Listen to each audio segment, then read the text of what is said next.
In the game, Wang Miao encountered many legendary figures, attempting to predict the movement patterns of three suns, such as King Wen of Zhou, Mozzi, Galileo, John von Neumann, and Einstein. They tried one after another to predict orbital mechanics of the suns, like King Wen of Zhou, who attempted to use the I Ching 64 hexagrams to predict stable and chaotic eras. Mozzi's approach was more visual. He hypothesized that the universe was like entering a giant bronze bell with various sized holes on its surface. Light from outside passed through these holes and entered the bell, creating circular patches light inside. Mozzi believed that these circular patches of light were the stars and suns seen by humans. The father of modern computing, John von Neumann, attempted to use an army of 30 million from Emperor Qin Shi Huang to simulate binary computer. He had the Qin army hold white flags in one hand and black flags in the other, with white representing 0 and black representing 1, forming 36 square kilometer computer attempting to calculate the movement patterns of the suns in the game. However, whether it was King Wen of Zhou, Mozzi, or John von Neumann, their various methods prediction all ended in failure. With each level of the game, Wang Miao witnessed civilizations being destroyed in extreme cold or scorched by intense. As the game progressed, Wang realized that the reason the movement of the suns in the game could not be accurately predicted was precisely because the universe in the game was set up according to classic three-body problem in physics. In the game world, there are three suns. Their interactions result in irregular three-body motion. When Wang Miao entered the game for the last time, he saw Einstein looking stupefied, lost, and in despair. Wang started to feel that predicting the stable and chaotic eras was fundamentally impossible for any civilization, and they would continually be destroyed. Continuing to play the game seemed pointless. Afterwards, Wang Miao attended the global conference, company developing the three-body game. At the conference, Wang Miao was astonished to meet Yi Wenjie, the legendary predecessor. It turned out that Yi Wenjie was the leader of the organization behind the game, and the three-body game was not merely a game, but a simulation of the real situation of the Alpha Centauri civilization. You may have forgotten what Alpha Centauri is. Alpha Centauri is precisely the alien civilization that replied to Yi Wenjie with "Do not answer, do not answer, do not answer." With the story developing to this point, the storylines of Yi Wenjie and Wang Miao finally merged seamlessly. After the Cultural Revolution ended, Yi Wenjie left the Red Coast base and went to teach at Tsinghua University. With the help of a financially powerful friend, she established a three-body organization and planned a three-body game. The three-body organization was indeed determined. They established good communication between Earth and the three-body civilization. Members of the three-body organization, like Yi Wenjie, were utterly disappointed with human civilization, believing that humans could no longer have a better future, given the current situation. Human civilization built on oppression and destruction would eventually consume itself. Thus, these like-minded members reached consensus. Since they could no longer contribute to human civilization, they would start serving the three-body civilization, which was destined to descend upon Earth. And Yi Wenjie became the supreme commander of the three-body organization on Earth.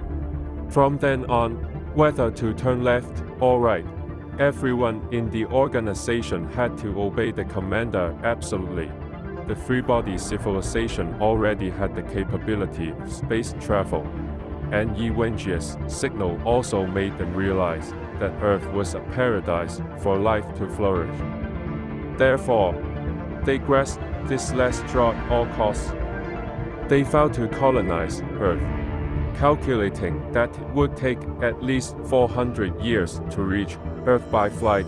Undoubtedly, since its establishment, the Three-Body Organization has been in constant contact with Three-Body World aliens, continuously leaking information about human civilization and receiving instructions from them. Understanding the communication between the Three-Body and Earth is crucial to survival of human civilization. And this information was stored in a heavily guarded hard drive of the Three-Body Organization. Therefore, whether it was possible to obtain the content of the information about communication between the Three-Body civilization and humans, and to overcome the Three-Body Organization, which regarded humans enemies, became the primary task of the Earth's military alliance. The military knew that the latest gathering of the Earth's Three-Body Organization was on a giant ship. However, the military did not dare to attack rashly. They were worried that they alarmed the enemy. The other party would immediately destroy the hard drive, eliminating all communications between the two sides to date. At this point, when the military was at a loss, the insightful Shi Chong suddenly had a brilliant idea and offered a strategy to the military. He suggested using flying blades. Flying refers to the flying in Little Li's flying dagger, and blade refers to the blade used to sow revenge. Shi Chong proposed using flying blades to deal with the Earth's Three-Body Organization. The so-called flying blades were high-strength nanofilaments developed by Wang Miao. Since the military already knew that Three-Body Organization's gathering ship would pass through the Panama Canal, they planned to use flying blades to slice the entire ship into thin slices from end to end. After the battle with the flying blades, the Earth's Three-Body Organization was thus eradicated. Wang Miao obtained the well-preserved hard drive. However, the differences between the two civilizations shocked the world. The data showed that the Three-Body people lacked emotions such as fear, sorrow, happiness, beauty, and love. Humans thought these were too luxurious and superfluous for a civilization teetering on the brink of annihilation. Calmness and numbness were the most important spirits passed down by the Three-Body civilization through thousands. Cycles of life and death. The Three-Body civilization lacked literature and art, and the entire society was in a state highly organized management. Generally speaking, the Three-Body people were as tough and cold-blooded as steel. Additionally, humans discovered the technological differences between the two worlds. The development path of the Three-Body civilization and Earth's civilization turned out to be fundamentally different. The Three-Body technology developed at uniform pace, transitioning from agricultural to industrial and then to an information society, requiring equal amounts of time for each phase in the Three-Body world. This contrasts with humanity on Earth, which is in a state of accelerating development.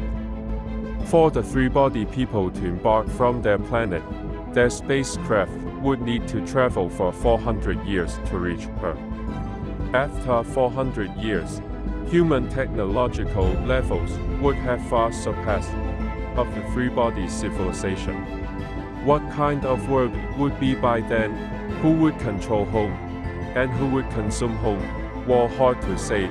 This was why the Three-Body civilization invested all their efforts into a project aimed at destroying humanity's faith in technology. Using technology that surpassed human civilization, they launched two sovereigns towards Earth. Savants, Microscopic, intelligent particles were so small that they were invisible to the human eye. Invisible doesn't mean non-existent. They could be said to be omnipresent, not only monitoring every action of humanity but also influencing the results of physical experiments. Quite insidious. The existence of these sovereigns caused collapse of human scientists' faith in physics and technology. Humanity was truly in a dire situation, constantly being manipulated. How could it operate properly? To the three-body people, humans were indeed like insects, easily crushed. But was this truly inescapable fate? Humanity? Were insects truly without a chance of turning the tables? The novel's climax unexpectedly came from the resourceful Shi Chong. He took Wang Miao to the North China Plain, which coincidentally was suffering from a locust plague at the time. This ending served to tell the readers that locusts are impossible to completely eliminate. For thousands of years, humanity has tried every possible method to exterminate locusts. Yet, locusts are still alive today. The three-body civilization, with their sovereigns and spaceships, in the end, might just achieve a Pyrrhic victory. The book concludes with this thought: the novel, from start to finish, with complex narrative that not only explores the vast possibilities, science fiction, but also delves deep into the philosophical implications, civilization, humanity, and our place in the universe. It challenges the readers to think about what it means to be human, the limits, understanding, and the boundless nature of the cosmos.